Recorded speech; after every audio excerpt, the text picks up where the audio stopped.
आजही नित्याप्रमाणे सर्वांची शिदोरी खाऊन झाली आणि शिदोरी खाऊन झाल्यावर सगळेजण इकडे तिकडे खूप फिरले, खूप खेळले आणि थोड्याच वेळात ह्या सगळ्या गोपाळांना म्हणजे भगवंताच्या ह्या सगळ्या सवंगड्यांना भूक लागली. आता जवळची शिदोरी तर संपली होती. जवळ काहीच शिल्लक नव्हते. सगळेजण म्हणाले, "कान्हा, आम्हाला आता भूक लागली." कान्हा म्हणाला, "मग शिदोरी खा." ते म्हणले, "अरे शिदोरी मगाशीच नाही का खाल्ली आपण सगळी, आता आमच्याजवळ काही नाही आणि आता आम्हाला भयंकर भूक लागली आहे. आम्हाला पहिलं खायला काहीतरी पाहिजे. तू काहीतरी कर. आम्ही आता अगदी भुकेने खूप व्याकुळ झालो आहोत."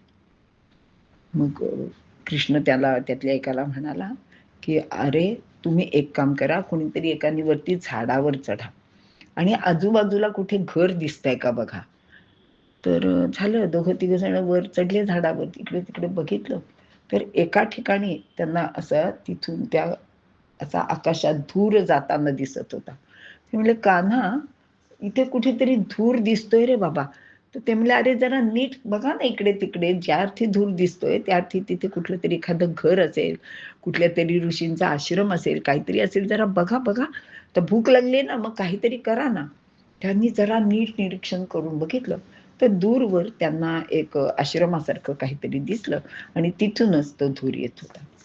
मग खाली आले. कृष्ण म्हणाला, "तुम्ही असं करा, तिथे जा आणि तिथे जे कोणी लोक असतील त्यांना सांगा, की इथे कान्हा आलाय किंवा कृष्ण आलाय आणि त्याला खूप भूक लागली आहे. तर तुम्ही काहीतरी आम्हाला खायला द्या." आता मुलं गेली, धावत गेली, तर तिथं त्या ठिकाणी एक यज्ञ चालला होता. आणि तिथे खूप ब्राह्मण जमले होते आणि तिथे यज्ञकुंड पेटलेलं होतं आणि त्यांचे ते काय स्वाहा वगैरे असं सगळं मंत्र म्हणणं चाललं होतं. मग आता ही मुलं तिथे त्या दारात जाऊन उभी राहिली. दारात बराच वेळ उभी राहिली, पण या ब्राह्मणांचं काही त्याच्याकडे लक्ष गेलं नाही. पण त्यातल्या एका ब्राह्मणाचे गेले आणि तो म्हणाला, "काय रे पोरांनो, काय हवंय? चला पळा, इथे कशाला उभे राहिलात?" तर ते म्हणाले, की "अहो, इथं ना कान्हा आलाय. त्याला खूप भूक लागली आहे आणि त्याला काहीतरी खायला हवंय. तर तुम्ही त्याला काहीतरी खायला द्या. इथे तर खूप खाद्यपदार्थ दिसतायत आम्हाला." ते म्हणाले, "अरे मूर्खांनो, इथे आम्ही यज्ञ करतोय. ह्या यज्ञाचं सगळं काम पूर्ण झाल्याखेरीज, भगवंताला नैवेद्य दाखवल्याखेरीज, आमचा सगळा स्वाहाकार आणि सगळं मंत्रतंत्र हे सगळं पूर्ण झाल्याखेरीज, ब्राह्मण भोजन झाल्याखेरीज आम्ही तुम्हाला काहीही देणार नाही. चला पळा इथनं. आता जाता का एकेकाला?" असं म्हटल्यावर एक ब्राह्मण तर त्यांच्या अंगावर धावून गेला. पण आता ती पोरं काही तिथं मार खायला थांबली नाहीत. ते पळतच इकडे आले आणि येऊन कृष्णाला सांगितलं, की "काय कृष्णा, अरे ते ब्राह्मण आम्हाला काही तिथं आत जाऊ देईनात. आम्ही तिथे उभं राहिलो तर त्यांनी आमच्याकडे दुर्लक्ष केलं आणि खायला मागितलं तर ते आमच्या अंगावर धावून आले. आम्ही हसत आपले कसेबसे पळत-पळत इथे आलो." कृष्ण म्हणला, हसायला लागला आणि म्हणला, "हां, मला वाटलंच होतं असंच काहीतरी होईल म्हणून. तुम्ही आता असं करा, तुम्ही परत तिथे जा. पण आता पुढच्या दाराने जाऊ नका, तुम्ही मागच्या दाराने जा. तिथं त्या सगळे जे काही ब्राह्मण तिथे बसलेत यज्ञ करणारे, त्यांच्या स्त्रिया असतील आणि त्या स्वयंपाक करत असतील. तुम्ही त्यांना जाऊन सांगा, की कान्हा इथं आला आहे आणि त्याला भूक लागली आहे, तर तुम्ही काहीतरी खायला द्या." आता ती मुलं म्हणाली, की "अहो, तुम्ही आता आम्ही तिथं त्यांच्याकडे नुसतेच त्या लाकडी हे होत्या, पण आता त्या बायकांच्या जवळ तर जळती लाकडं असतील ना त्या चुलीतली, तर त्यांनी आम्हाला काही असं मारायला आल्या तर काय करू?" कृष्ण म्हणाला, "तसं काहीही होणार नाही. तुम्ही जा, तुमचं काम तिथे नक्की होईल, मी सांगतो." झालं. पुन्हा एकदा ते सगळे गोपाळ तिथे गेले, मागच्या दारी गेले. आता तिथे तर अगदी स्वादिष्ट अन्नांचा घमघमाट सुटला होता. तिथे अनेक स्त्रिया स्वयंपाकात गुंतल्या होत्या. कोणी काही करत होते, कोणी काही करत होते. त्या खरं तर छान नटलेल्या होत्या, अंगावर अलंकार होते आणि त्या ब्राह्मण स्त्रियांना पाहून गोपाळांनी हात जोडले आणि म्हणला, की "मातांनो, आम्ही तुम्हाला नमस्कार करतो आहे. आम्ही काय सांगतो ते जरा तुम्ही ऐकून घ्याल का?" त्यातली एक स्त्री म्हणाली, "अरे लहान मुलं आहात तुम्ही, सांगा ना काय हवंय तुम्हाला?" त्यांनी सांगितलं, की "अहो, आम्ही रोजच्या प्रमाणे इथे नेहमीप्रमाणे गायी चरत आलो आणि आता काय झालं, आम्हाला खेळून-खेळून खूप भूक लागली आणि मुख्य म्हणजे आमच्याबरोबर कृष्ण आहे ना, कान्हा आहे ना, त्याला खूप भूक लागली आहे. म्हणून त्यांनी सांगितलंय, की तुमच्याकडनं काहीतरी खायला घेऊन या. त्या कान्हाला खूप भूक लागली, तर तुम्ही काहीतरी खायला देता का आम्हाला? आत्ता नुसतं कृष्णा आला इथे म्हटल्यावर त्या स्त्रियांचा तर कानावर विश्वासच बसेना. त्या भावरून गेल्या. त्या म्हणल्या, "काय सांगताय? कुठे आहे? कुठे आहे कृष्ण? आम्हाला दाखवा. कुठे आहे तो कान्हा? आम्हाला कधी एकदा त्याला भेटू असं झालोय. आम्ही रोज त्याच्या अनेक लीला, रूप, गुण सगळं श्रवण करतो आणि त्याचे दर्शन व्हावे म्हणून आम्हाला किती दिवसाची आस लागली आहे. आपण आमच्या घरात आम्हाला खूप बंधनं आहेत रे. आम्ही काही त्या गोकुळात येऊन त्या कान्हाला बघू शकत नाही. पण आता जर कान्हा आमच्या दाराशी आला असेल, तर आम्ही नक्कीच ते येतो त्याला पाहण्यासाठी आणि तुम्हाला काय हवं ते सांगा." मग त्यांनी भराभर ती भांडी उचलली, काय-काय केलं होतं. कुणी पराती घेतल्या, कुणी ताटं घेतली आणि जी काही पक्वान्न आणि काय स्वयंपाक केला होता, त्या प्रत्येकीने एक-एक भांडं उचललं, डोक्यावर घेतलं आणि त्या ह्या मुलांच्या मागोमाग निघाल्या आणि सारख्या, "कुठे आहे कृष्ण? आम्हाला दाखवा. कुठे आहे तो कान्हा? आम्हाला दाखवा." असं तोंडाने म्हणत त्या बाहेर पडल्या.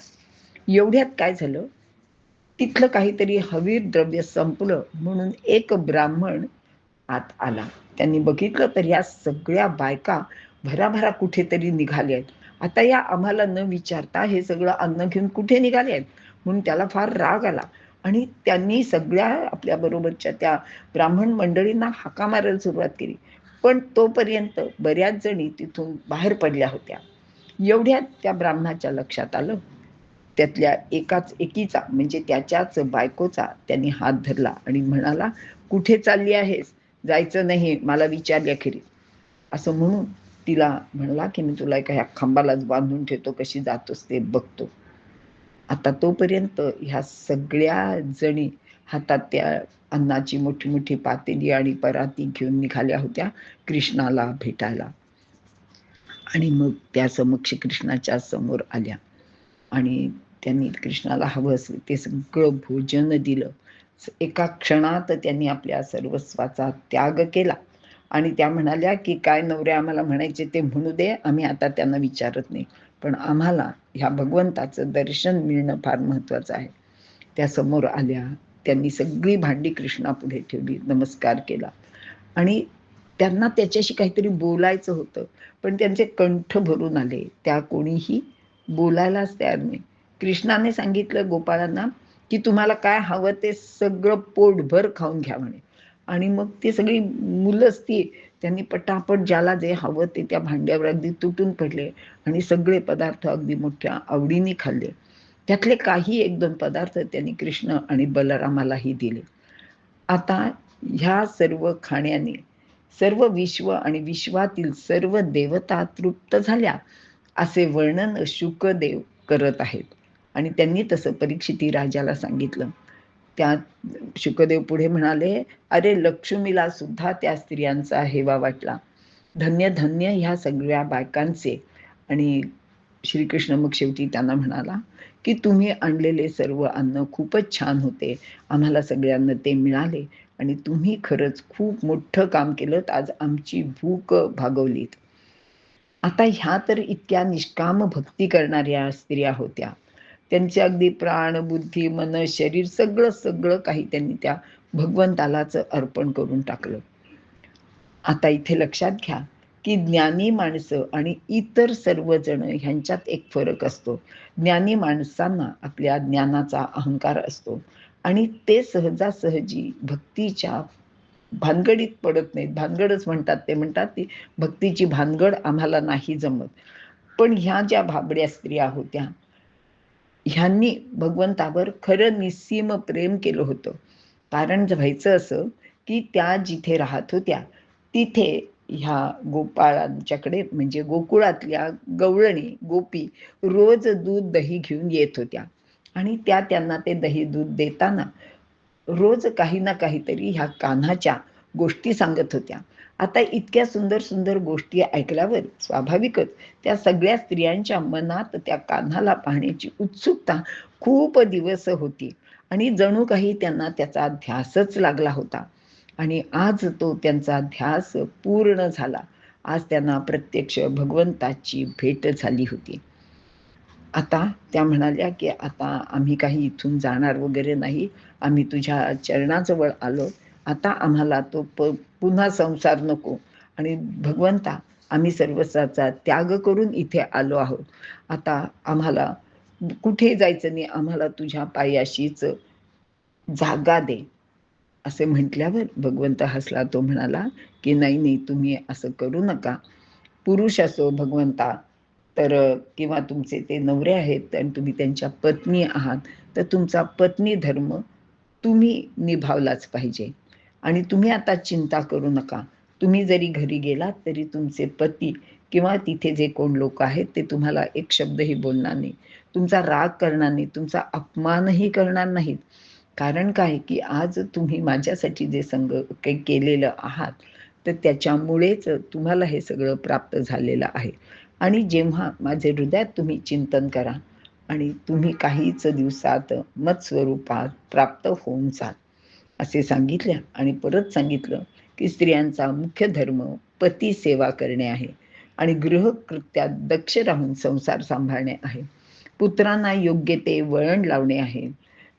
त्यांना सत्पुरुष, वीर पुरुष बनवायला हवे आणि हाच तुमचा एक काय पूजेचा जो काही भाग आहे तो आहे असं तुम्ही समजा आणि आपल्या कर्तव्यापासून आणि स्त्री धर्मापासून तुम्ही भ्रष्ट होऊ नका, धर्म सोडू नका आणि ही माझीच सेवा आहे असं म्हणून तुम्ही करा आणि आपापल्या कार्यात मग्न व्हा. असे सांगितल्यावर त्या विप्र स्त्रियांचे समाधान झाले. त्यांनी कृष्णाला वारंवार नमस्कार केला. त्याला प्रदक्षिणा केली, त्याच्या चरणाची धूळ आपल्या मस्तकाला लावली आणि आपापल्या घरी म्हणजे त्या यज्ञ मंडपात आल्या. असा हा भगवंत आहे. इकडे यज्ञ मंडपात वेगळेच घडत होते. ज्यावेळी सर्वजणी अन्न घेऊन कृष्णाकडे निघाल्या होत्या, त्यावेळी एकाने आपल्या स्त्रीला गच्चप धरून बांधून ठेवले होते. पाहिलं होतं आपण आणि तिला बाहेर जाऊ दिले नाही. तेव्हा तिने कृष्णाचे ध्यान केले आणि तिथेच देह ठेवला आणि सर्व कर्मबंधनातून मुक्त होऊन ती कृष्णरूपच झाली. असे हे महात्म्य भगवंताचे आहे आणि भगवंताला खरंच तुम्ही कसं ओळखता, त्याच्यासाठी काय करता, हे फार महत्त्वाचे असते. त्याला भक्तिप्रिय आहे. त्याला तुमचे बाकीची कर्म महत्त्वाची नसतात. कुठलंही कर्म तुम्ही त्याच्यासाठी केलं, तर ते त्याच्या पुढे पर्यंत जाऊन पोचतंच, असं ह्या गोष्टीचं एक तात्पर्य आहे.